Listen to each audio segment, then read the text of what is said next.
आज की सबसे बड़ी खबर की दिल्ली में कांग्रेस नेताओं की सोनिया गांधी ने बैठक बुलाई है।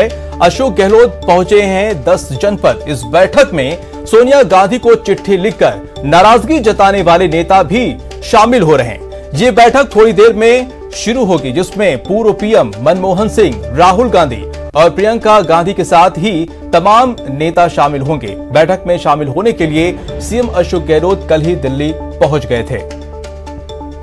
तो थोड़ी देर में ये अहम बैठक होने जा रही है। सोनिया गांधी की अध्यक्षता में ये अहम बैठक होगी। सीएम अशोक गहलोत कल ही 10 जनपद पहुंच चुके हैं और कल ही दिल्ली पहुंच चुके थे और 10 जनपद भी पहुंच चुके हैं। थोड़ी देर में ये बैठक शुरू होगी और आपको बता दें कि जो पॉलिटिकल रिफॉर्म की जो बात कर रहे थे नेता, जिन्होंने सोनिया गांधी को चिट्ठी लिखी थी, वो तमाम नेता भी इस बैठक में शामिल होंगे। तो बहुत ही अहम मानी जा रही है ये बैठक, क्योंकि इस बैठक में कई मुद्दे हैं जिन पर चर्चा होनी है और इस बैठक पर न सिर्फ पूरे प्रदेश की बल्कि पूरे देश की नजर रहेगी। और हमारे साथ दिल्ली से रंजीता झा जुड़ चुकी हैं और अभिषेक आड़ा भी जुड़ चुके हैं। उनसे और ज्यादा जानकारी के लिए चलते हैं उनके पास। सबसे पहले जो है रंजीता झा के पास चलते हैं। रंजीता जी, बैठक शुरू होने वाली थी, क्या बैठक शुरू हो गई है? कौन कौन लोग पहुंच रहे हैं?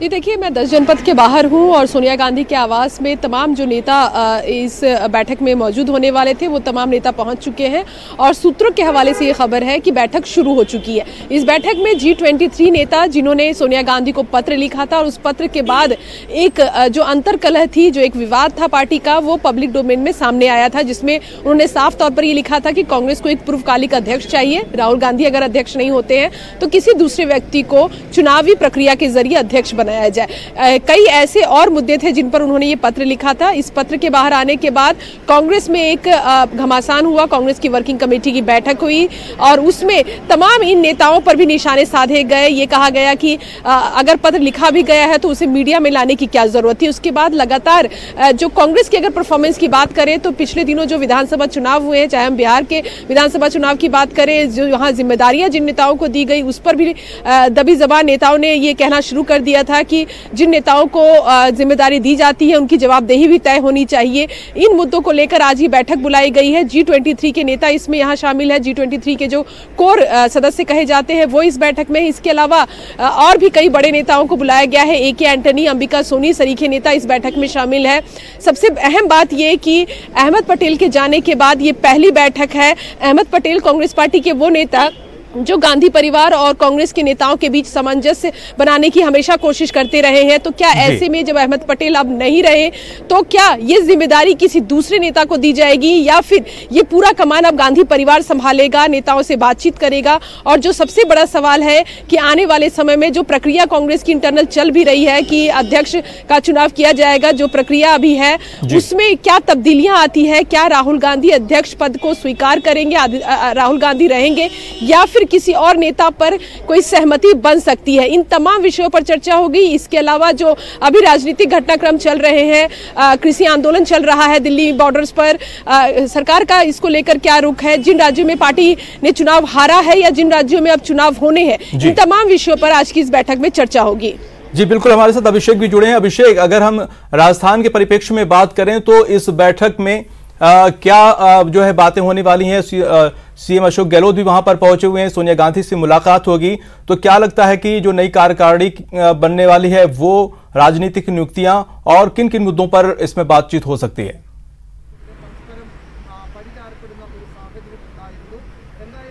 माजिद, मैं आपको बता दूं कि इस बैठक में राजस्थान के संबंध में कोई स्पेसिफिक बात नहीं होने वाली है। हाँ, इस बैठक के बाद में अशोक गहलोत और अजय माकन अलग से सोनिया गांधी से मिल सकते हैं, लेकिन इस बैठक में सिर्फ और सिर्फ राष्ट्रीय मुद्दों पर चर्चा होगी। कांग्रेस की पार्टी की दशा दिशा तय करने पर और पार्टी के जो अगले प्रेसिडेंट के लिए जो G23 के जो नेता थे, उन्होंने ये कहा था कि जिम्मेदारी लेनी चाहिए और चुनाव के जरिए प्रेसिडेंट को चुना जाना चाहिए। उस मूल विषय पर बात होनी है इस बैठक में। जहां तक बात राजस्थान की है तो राजस्थान के परिप्रेक्ष्य में संगठनात्मक नियुक्तियां, मंत्रिपरिषद का विस्तार और राजनीतिक नियुक्तियां, इन 3 विषयों पर चर्चा होनी है। इन 3 विषयों को तय किया जाना है। तो इसके लिए आज गोविंद सिंह डोटासरा जो कि पीसीसी चीफ हैं, प्रदेश अध्यक्ष हैं कांग्रेस के, उनको भी बुला लिया गया और वो आज दोपहर बाद में बीकानेर से सीधे दिल्ली पहुंच रहे हैं और उनके साथ वो तीनों लोग जो हैं, अजय माकन, गोविंद सिंह डोटासरा और अशोक गहलोत, ये तीनों आज शाम तक एक बैठक कर सकते हैं और इस बैठक की रिपोर्ट अजय माकन के जरिए सोनिया गांधी तक पहुंचाई जा सकती है, जिसमें एक डेडलाइन जो बताया जा रहा है कि ये तय की जा रही है कि इस साल के अंत तक जो मंत्रिपरिषद का विस्तार और जो संगठनात्मक नियुक्तियां हैं उन्हें किसी भी सूरत में पूरा किया जाना चाहिए। एक ये डेडलाइन मानी जा रही है, लेके चल रही है कांग्रेस। तो इस बैठक के बाद में जो है वो इन विषयों पर चर्चा होने की संभावना बताई जा रही है। हालांकि अभी तक उसके बारे में कोई स्पेसिफिक नहीं कहा गया है, लेकिन ऐसी संभावना है कि अजय माकन और अशोक गहलोत ये दोनों लोग सोनिया गांधी के साथ 1-to-1 कर सकते हैं राजस्थान की राजनीतिक परिस्थितियों, मंत्रिपरिषद विस्तार और दूसरे तमाम मुद्दों को लेकर। माजिद, बिल्कुल जो है रंजिता हमारे साथ जुड़ी हुई है। रंजिता, जिस तरह से आपने अहमद पटेल की बात की कि वो पार्टी के कहीं ना कहीं चाणक्य थे, बहुत अहम भूमिका निभाते थे, अब वो नहीं हैं, तो जाहिर सी बात है एक उनकी जगह खाली हुई है। और दूसरी चीज़ की कई बड़े मुद्दे हैं जिनको लेकर हमेशा चर्चा होती रही, लेकिन बात बन नहीं पाती। तो क्या लगता है कि जो रिफॉर्म की बात कर रहे थे वो नेता भी शामिल होने वाले हैं, पूर्व पीएम भी रहेंगे, प्रियंका गांधी भी रहेंगी, तो ऐसे में क्या ये बैठक कितनी देर तक चलने वाली है? क्या इसके बाद भी बैठकें होंगी या क्या निकलकर इस आज सामने आ सकती है इस बैठक से बात?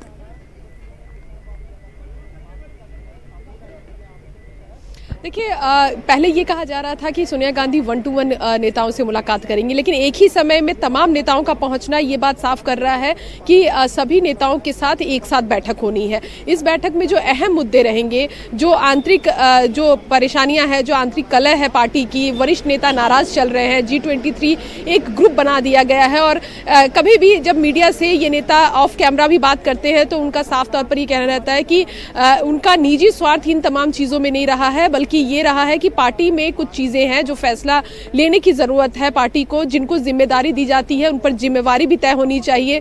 इन तमाम विषयों का जिक्र उन्होंने कैमरे के सामने भी किया है और कैमरे के पीछे भी किया है। तो इन विषयों को एक बार फिर उठाने की कोशिश की जाएगी। ये भी सवाल किया जाएगा कि बिहार चुनाव के जो नतीजे आए हैं, जिसमें लगातार जो सहयोगी पार्टी है आरजेडी, उसने भी ये कहा कि 70 सीटें जो कांग्रेस को दी गई वो 70 सीटें ज्यादा थी कांग्रेस के लिहाज से, तो वो फैसला किसने लिया है, किसी की जिम्मेदारी बनती है, क्योंकि कांग्रेस का प्रदर्शन इस विधानसभा चुनाव में सबसे खराब हुआ है। और ये सवाल दूसरी भी पार्टियां उठा रहे हैं कि क्या आने वाले समय में दूसरे राज्यों में, जैसे पश्चिम बंगाल में चुनाव होना है, तो कांग्रेस पार्टी के साथ गठबंधन जो दूसरी पार्टियां करेंगी, वहां क्या कांग्रेस अपनी संभावनाएं देखती है। तो इन तमाम विषयों पर चर्चा करनी है, लेकिन सबसे अहम जो मुद्दा रहेगा वो यही कि कांग्रेस को एक पूर्वकालिक अध्यक्ष मिलना चाहिए और इसके लिए क्या रणनीति बनती है। इसके अलावा राज्यों में भी जब संगठन में बदलाव हो तो नेताओं को रखा जाए जो चुनावी प्रक्रिया से सामने आए। ये भी एक बड़ी मांग G23 के नेताओं की है।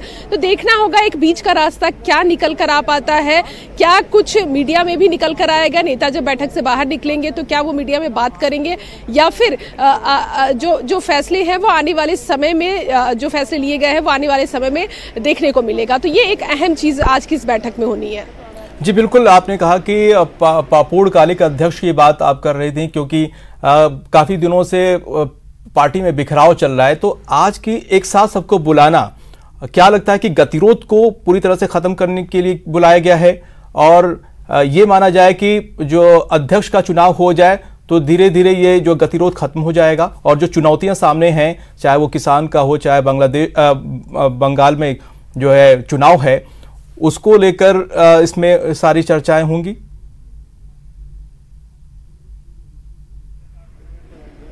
देखिए, निश्चित तौर पर आने वाले जो राज्यों में विधानसभा चुनाव होने हैं, जिसमें अहम प्रदेश है पश्चिम बंगाल, वहां कांग्रेस क्या रणनीति बनाती है। बताया जा रहा है कि वाम पार्टियों के साथ कांग्रेस गठबंधन कर सकती है, लेकिन इसके अलावा और क्या परिदृश्य बन पाता है पश्चिम बंगाल में, इस पर भी चर्चा होगी। और जो सबसे बड़ा सवाल है कि कांग्रेस का अपना राष्ट्रीय अध्यक्ष कब मिलेगा और क्या वो राहुल गांधी होंगे, क्योंकि अंदर खाने खबर ये भी है कि राहुल गांधी अभी भी अध्यक्ष पद के लिए पूरी तरह से तैयार नहीं है। तो क्या गांधी परिवार की सहमति से कोई दूसरा चेहरा होगा जो राष्ट्रीय अध्यक्ष कांग्रेस पार्टी का होगा, या फिर चुनावी प्रक्रिया से ये मौका दिया जाएगा कि कांग्रेस में और दूसरे नेता भी खड़े हो और चुनावी प्रक्रिया से वो जीत कर आए और राष्ट्रीय अध्यक्ष कांग्रेस। जी बिल्कुल रंजिता, हम आपको रोकेंगे। इस वक्त की बड़ी खबर आपको बता दें कि जयपुर से आ रही है। पीसीसी चीफ गोविंद सिंह डोटासरा दिल्ली जाएंगे। आज शाम को डोटासरा दिल्ली जाएंगे। दिल्ली में वरिष्ठ नेताओं से डोटासरा मुलाकात करेंगे और प्रदेश कार्यकारिणी पर चर्चा करेंगे। संगठनात्मक नियुक्तियों पर भी बात होगी। 28 तक घोषित हो सकती है प्रदेश कार्यकारिणी। तो जिस बात की चर्चा हो रही थी उसको लेकर आप खबर आ ही गई। डोटासरा को दिल्ली बुलाया गया है। शाम को दिल्ली पहुंचेंगे गोविंद सिंह डोटासरा। और गोवर्धन हमारे साथ जुड़ चुके हैं। गोवर्धन, आखिर कार्यकारिणी को लेकर बातें चल रही थी और डोटासरा को बुलाया गया है, तो क्या लगता है कि आज इस पर बात फाइनल हो जाएगी?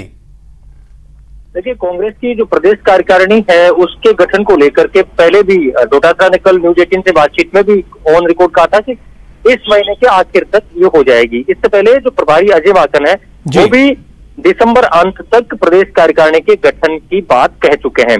तो उसी एक्सरसाइज के तहत गोविंद सिंह डोटासरा हैं वो दिल्ली यात्रा पर जा रहे हैं। हालांकि ऑन द रिकॉर्ड वो इसकी निजी यात्रा बता रहे हैं, लेकिन जो सूत्रों से जानकारी मिलती है उसके मुताबिक अजय माकन और वरिष्ठ नेताओं के साथ उनकी मुलाकात होगी, बैठकें होंगी और उसमें प्रदेश कार्यकारिणी को हरी झंडी मिलने के पूरे आसार हैं। और 28 तारीख को, क्योंकि पार्टी का स्थापना दिवस है, उस दिन इस बात की संभावना है कि वो प्रदेश कार्यकारिणी की घोषणा कर दे। हालांकि जिला और जो ब्लॉक की कार्यकारिणी है उनकी घोषणा बाद में कर किए जाने की संभावना है, क्योंकि वो भी सारे जो जिला और ब्लॉक हैं वो भी भंग है अभी। तो लिहाजा फेज मैनर में ये कार्यकारिणी की जो घोषणा है वो की जाएगी। पहले प्रदेश कार्यकारिणी की घोषणा होगी और उसके बाद जिले और ब्लॉक कार्यकारिणियों और जिला और ब्लॉक अध्यक्ष बनाए जाने की प्रक्रिया है वो शुरू होगी। लेकिन संगठनात्मक नियुक्तियों की शुरुआत इस महीने से हो जाएगी। जी बिल्कुल। जो दिल्ली में बैठक होने वाली है उसमें कौन कौन शामिल हो सकते हैं? आमतौर पर इस तरह की जो कार्यकारिणी वाली जो बैठकें होती है, संगठनात्मक मुद्दे होते हैं, उनमें प्रदेश प्रभारी की महत्वपूर्ण भूमिका रहती है। और उसके बाद कोई बड़ी सामूहिक बैठकें नहीं होती, 1 to 1 मुलाकातें होती हैं, 1 to 1 चर्चाएं होती हैं। और उसके बाद इस तरह की जो नियुक्तियां हैं उन पर हरी झंडी मिल जाती है। क्योंकि आज सीएम अशोक गहलोत भी दिल्ली में है, तो प्रभारी सीएम सब दिल्ली में है और पीसीसी चीफ भी जा रहे हैं, सचिन पायलट भी दिल्ली में है। तो अलग अलग नेताओं से मुलाकात करके और एक कॉमन राय तक पहुंचने का, एक राय बनाने की बात भी इन नेताओं के दिल्ली दौरे के दौरान निकल करके आ सकती है। क्योंकि सीएम दिल्ली गए हैं और उनकी सोनिया गांधी से 1 to 1 मुलाकात होनी है। तो उसमें ये सारे जो लंबित इशू है, चाहे मंत्रिमंडल विस्तार हो, चाहे राजनीतिक नियुक्तियों का मामला हो, चाहे संगठनात्मक नियुक्तियां हो, इन सब पर दिल्ली में अलग अलग नेता अपने इस हिसाब से चर्चा कर रहे हैं। तो इस बात की संभावना है कि माह के अंत तक, मतलब आने वाले सप्ताह भर के अंदर अंदर संगठनात्मक नियुक्तियों का रास्ता साफ हो जाएगा। कुल मिलाकर बात की जाए तो इस बैठक के बाद, दिल्ली में बैठक के बाद बहुत कुछ परिवर्तन देखने को मिल सकता है। बिल्कुल, कई स्तरों पर जो परिवर्तन है वो देखने को मिलेंगे। इसकी शुरुआत कांग्रेस संगठन से होगी। प्रदेश कार्यकारिणी के गठन के बाद बाकी की जो नियुक्तियां हैं उनका भी रास्ता साफ होगा। कुछ एक फेज मैनर में राजनीतिक नियुक्तियां भी की जाएंगी और नए साल में फिर मंत्रिमंडल विस्तार की संभावना भी बन सकती है। जी बहुत शुक्रिया तमाम जानकारी के लिए।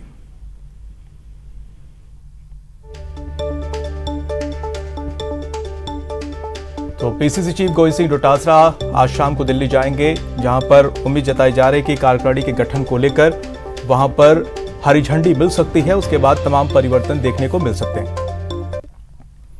2 साल पूरे कर चुकी गहलोत सरकार को नया क्लेवर देने की मुहिम काफी वक्त से पेंडिंग है। सीएम अशोक गहलोत ने दिल्ली दौरे को मंत्रिमंडल विस्तार की पहल से भी जोड़कर उसको देखा जा रहा है। रिपोर्ट देखिए। सीएम अशोक गहलोत के दिल्ली दौरे में लंबित मंत्रिमंडल विस्तार, राजनीतिक नियुक्तियों और संगठनात्मक नियुक्तियों पर बातचीत संभव है। बदले हुए सियासी माहौल में मंत्रिमंडल विस्तार और राजनीतिक नियुक्तियों का दबाव भी है। गहलोत मंत्री परिषद में 12 जिलों से कोई मंत्री नहीं है। कैबिनेट में अब भी कई क्षेत्र प्रतिनिधित्व से वंचित हैं। नए विस्तार में मेवाड़, शेखावाटी और गोडवाड़ से मंत्री बनाए जा सकते हैं। गहलोत सरकार में अभी 10 मंत्री बन सकते हैं। वहीं करीब 40 विधायकों को बोर्ड, निगमों और अन्य जगह नियुक्ति मिल सकती है। दर्जन भर संसदीय सचिव भी बनाए जाने की संभावना है। अब आपको बताते हैं कि वो कौन कौन से चेहरे हैं जो मंत्रिमंडल में शामिल होने की रेस में शामिल हैं। बीएसपी छोड़ कांग्रेस में आए राजेंद्र सिंह गुढ़ा, जोगिंदर सिंह अवाना, संदीप यादव दौड़ में हैं। निर्दलीय विधायकों में संयम लोढ़ा, महादेव सिंह खंडेला, राजकुमार गौड़ दावेदार हैं। मास्टर भंवरलाल की जगह गोविंद मेघवाल, जेपी चंदेलिया, परसराम मोरदिया और खिलाड़ी लाल बैरवा दावेदार हो सकते हैं। विश्वेंद्र सिंह, रमेश मीणा की मंत्रिमंडल में वापसी संभव है, तो दीपेंद्र सिंह शेखावत, हेमाराम चौधरी भी मंत्री पद के दावेदार हैं। मुख्य सचेतक महेश जोशी भी मंत्री बनने की रेस में हैं, तो उप मुख्य सचेतक महेंद्र चौधरी राज्य मंत्री बन सकते हैं। मंत्री बनने की रेस में शामिल अन्य विधायक हैं महेंद्रजीत सिंह मालविया, राजेंद्र सिंह बिधूड़ी, विनोद कुमार लीलावाली, जाहिदा खान, रामनारायण मीणा, दानिश अबरार, रोहित बोहरा, जितेंद्र सिंह। मंत्रिमंडल में जगह देने के साथ ही संसदीय सचिव बनाकर और बोर्ड, निगमों या निकायों में राजनीतिक नियुक्तियां देकर भी कई नेताओं को संतुष्ट करने की कोशिश की जा सकती है। गोवर्धन चौधरी, न्यूज़ 18 राजस्थान। तो नए साल में मौका ही मौका है। प्रदेश के 11 लाख बेरोजगारों के लिए गहलोत सरकार की दूसरी वर्षगांठ के मौके पर इसका ऐलान हो गया है। 25 अप्रैल को रीट की परीक्षा होगी और 31,000 शिक्षकों की भर्ती की जाएगी। नए साल में खुलेगा नौकरियों का पिटारा। 25 अप्रैल को होगी रीट की परीक्षा। 31,000 शिक्षकों की होगी भर्ती। जी हां, बेरोजगारों के लिए नया साल खुशियों की सौगात लेकर आने वाला है। मुख्यमंत्री अशोक गहलोत ने ऐलान कर दिया है कि नए साल में 31,000 शिक्षकों की बहाली की जाएगी। 25 अप्रैल को हमारे शिक्षा मंत्री याद दिला रहे हैं कि 31,000 की जो भर्ती है, बहुत पॉपुलर डिमांड है बच्चों की, भर्ती 25 अप्रैल को उनका एग्जाम होगा रीट का। ये मैं दरअसल प्रदेश के 11 लाख बेरोजगारों को पिछले एक साल से इस ऐलान का इंतजार था। गहलोत सरकार की दूसरी वर्षगांठ पर अब उन्हें बड़ी सौगात मिली है। 24 दिसंबर 2019 को मुख्यमंत्री अशोक गहलोत ने 31,000 पदों पर रीट शिक्षक भर्ती आयोजित करवाने की घोषणा की थी। तो वहीं शिक्षा विभाग ने 2 दिन पहले ही रीट परीक्षा में विभिन्न वर्गों को पासिंग मार्क्स में एक बड़ी रियायत दी थी। शिक्षा विभाग की ओर से करीब 5% से लेकर 20% तक रियायत की घोषणा की गई थी। साथ ही परीक्षा आयोजन के लिए माध्यमिक शिक्षा बोर्ड को नोडल एजेंसी भी नियुक्त किया था। लंबे समय से रीट अध्यापक पात्रता परीक्षा के आयोजन की मांग कर रहे थे, लेकिन अब नया साल नया सवेरा लेकर आने वाला है और नए साल में 31,000 बेरोजगारों की किस्मत चमकने वाली है। Bureau report, news 18 network. फिलहाल इस बुलेटिन में इतना ही। नमस्कार।